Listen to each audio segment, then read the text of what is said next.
Hey everybody, today a bit of a different video. I want to talk to you quickly, probably not so quickly, about the trance scene and signing your tracks. And I feel obligated to do this video because it's something that's been on my mind for a while. And I see it every single day in the trance scene, and I deal with it, and that's signing your music. Why do we want to sign our music? Well, as producers, it's important to remember that the number one thing, for me anyway, and I guess most of you guys in the trance scene, we make music for fun, for passion, because we love it. And the carryover of that is that when you get good enough, you can sign your tracks to a label.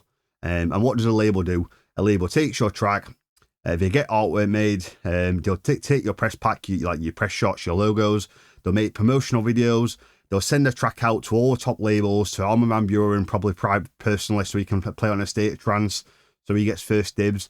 And you know, the idea is that the track is promoted and then released, sold. The idea then is that the record label will make money, and hopefully if you negotiated a good deal, you'll make some money. But the lines have become very blurred due to the fact that it's very easy to go on Beatport and make a label. Now, before I carry on, I'd like to state that this is just my opinion. This is meant to be a positive video to help people and help people have a different perspective. But yeah, this is all based on my experience. Now, how I did it was I waited until I could get my first track signed to a major label. And it works for me. I signed my first track to to Carnage, and within a month, my life completely changed. I went from working as a salesman, age 25, with a music degree, to touring the world, being a full-time music producer, and starting tutoring. So by me making the decision not to sign my music to a lower level label, which there's nothing wrong with, by the way, but that decision changed my life. And because of that, I'm obviously going to advise my clients and you guys, don't sign your tracks until it can get signed to a major label. Somewhere like Black Hole or Subculture, where John O'Callaghan runs it, or maybe Andrew and the Beats, where Above and Beyond are running it, or Pure Trance, where Solar Stone's running it. Another one would be Joof Recordings, where Joof is running it. A label which is ran by someone who is present in the trance scene, because you can be rest assured that if you are signing your music with that label, number one, it's to a professional level, and number two, when you sign your music with that label, it's going to be promoted correctly. You're going to get great artwork. You're going to work with an A&R manager who's going to request promotional material. The track's going to get out there to the world, and you've achieved the goal of making a great track and sharing it with the world, and that's the whole point.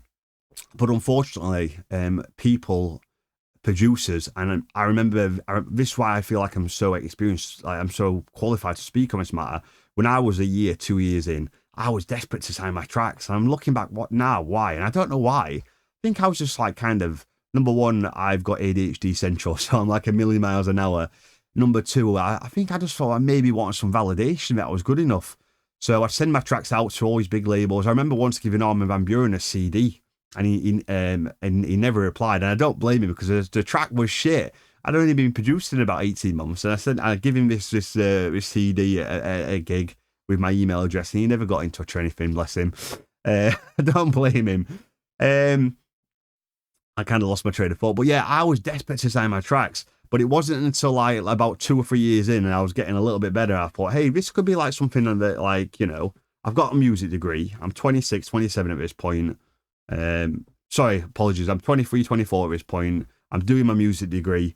I was like, I want to take this serious. So I thought, I'm not going to I'm not going to be a sheep and just blend in with the rest of the crowd, where a young producer comes through, 2 or 3 years in, he signs his track to like probably a crappy label that's not good enough to be signed. I was like, right, I'm going to wait until I can get signed to a major label. And again, it worked for me and it changed my life. Now, if we're talking about different levels of labels, I see it as 3 different tiers. There's your big, massive labels ran by all the people that I've told you about, your Armadas, your Subcultures, your After Darks, your Pure Trance, your Anjuna Beats, like your big, massive labels. And then there's some labels underneath which are still really good labels. I don't think that they're full-time businesses in most cases, but I think and this is only an assumption, but I think they're ran by people that know what they're doing and are investing something in terms of artwork, promotional material, time. And there's nothing wrong with signing to them. I call them mid-tier labels. People like Schneider and Cold Blue, that's how they started. They signed their tracks to like places like Redux Recordings, places like that. I can't remember the labels off the top of my head. And they'd sign their music and slowly build a profile. Well, with me, it was like boom, straight in at the top. But you know, one could argue maybe that's not the best because I faded out and they've kind of carried on. But I think a lot of that was to do with my DJ career and just not being in the right, not being mature enough to be thrown into that whirlwind of an experience at such a young age. It was crazy because I went from being a clubber, you know, traveling around Europe, going to all these trance events. Within 1 month, I was playing with these guys all over the world. It was a crazy experience, and I was far too young and too inexperienced. But yeah, but I think if you really want to make something with your music and your goal is to make music for fun and because you're passionate and you want to share it with the world, I think it's just really important that you are realistic with signing your music and why you want to sign your music. The main crust of this video, where some negativity might be thrown in, but it's meant to be coming in a positive light, is the lower level labels, the shit labels essentially. They're ran by people that haven't got a clue what they're doing. They're signing music that are out of key in many times, where the mixing is absolutely terrible, the artwork is terrible, and it really upsets me because I get a lot of my clients. They make a track, they probably got to an intermediate level, and then they've messaged me saying, "Oh my god, like this label wants to sign my track." I check out the label, they've got no YouTube channel, no SoundCloud channel. The tracks that I do manage to find are completely terrible. And I have to speak to my client and say, "Hey man, look, like you're nowhere near ready to sign." And it's a difficult conversation I have to have on a pretty much daily basis. I see it on Reddit all the time. You guys know I'm active on Reddit. If you don't know, I'm quite active on Reddit. I like to give back to the community. So if it wasn't for people helping me, I wouldn't have got where I got. So I like to give back and give my advice, and I'm always honest. And I see people all the time like saying, "Oh, is it ready to sign?" And I see that younger me in my clients and in people on Reddit. A lot of it are just desperate to sign, but you're desperate to sign for the wrong reasons. You know, the perspective should be, I'm going to get good enough where I can sign my track to a really good label, and then see what happens. If you're willing to, you know, degrade yourself and downgrade yourself and sign your track to some crappy label just for some kind of self-validation that you're a good enough producer, then your mindset's wrong. And I know that a lot of people have different perspectives and different views, and again, this is just my way of thinking. It doesn't mean it's true, but I want to just really get it off my chest because I see it all the time. But signing your music is not the be-all and end-all. It's about having fun.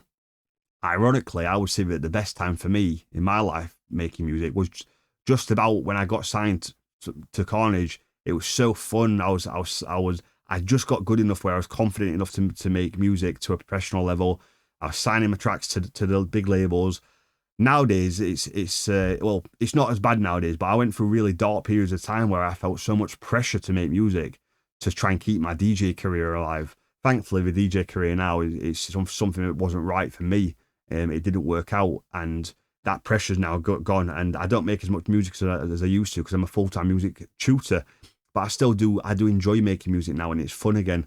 But yeah, you want to be in that position where making music should be fun. And yeah, I guess this video goes out to everyone that is kind of obsessed with signing their labels. And I know that you are, a lot of you, because I see it every day. I've lost clients before, like literally, I've had clients that have got great potential. Their friends have told them their brand new track's amazing, and it's a good track, but it's not good enough to be signed. And they believe everyone else around them, apart from the one person that they should be believing, and that's their mentor, their tutor, that one person that's going to tell them the hard reality. Because that's my job. I'm paid to be honest, whether it's going to hurt your feelings or not. I'm here to tell you what, tell you the truth. Whether it, I tell you what you need to hear, not what you want to hear. But yeah, again, this video just goes out to all the people that are desperate to sign their music, and I just want you to have a bit of a rethink and a different look at it differently. Why do you want to sign your music? If it's not good enough to get signed to a good label where they're going to promote the track and invest in you as a producer, then what's the point? If you're one of the people and you fall into the category that you are doing what I'm telling you not to do or advising you not to do, then I hope that you're seeing this in a positive light. I'm not trying to shit on you. I'm just trying to say, kind of, what's the point Why would you want to sign your track to some label ran by a kid in his bedroom that is not promoting the track, has no contacts in the scene, doesn't understand what a professional track sounds like, isn't paying for the track to be mastered, isn't investing in the artwork? You know, all you're doing is wasting valuable time that you could be put into making music, which will get you good enough to get onto one of these labels where, again, the end goal is for people to hear your music. So I'm quite an honest person. I'm doing this video and I've done it a few times now because I've rambled on a bit and I've said things that I thought might upset people. And even now I'm sat here thinking, oh, a bit anxious to be honest with you. Should I put this out there? I've been very vocal in the trance scene over the years, and I used to be really opinionated. Nowadays I keep myself to myself and I focus on me. I focus on me and my circle and being positive, focus on my clients. I'm not here to create drama or shit on people. Another thing as well, just quickly to talk about, in fact, actually, Beatport.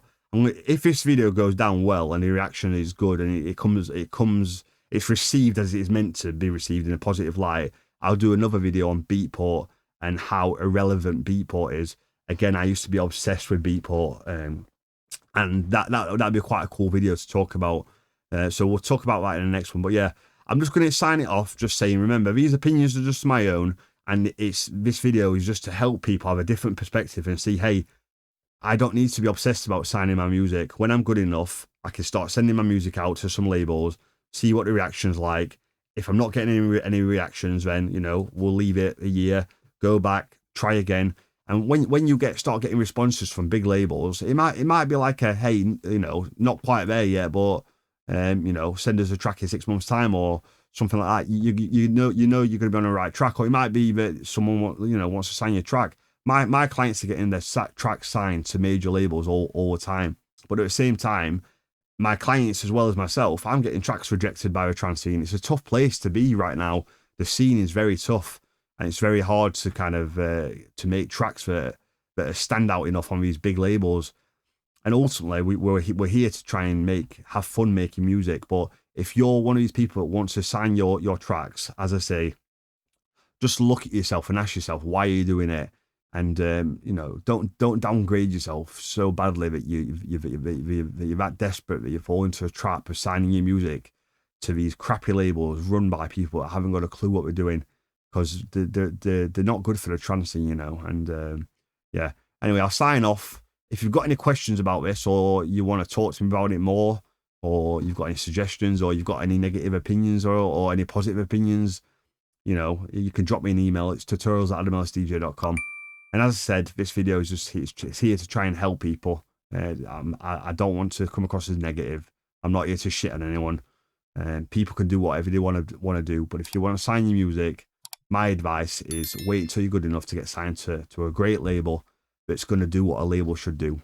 So anyway, thank you for listening, and I hope you like this style of video. And if you do, I can do one on Beatport and talk about my experience with Beatport and how utterly irrelevant that really is in the long term.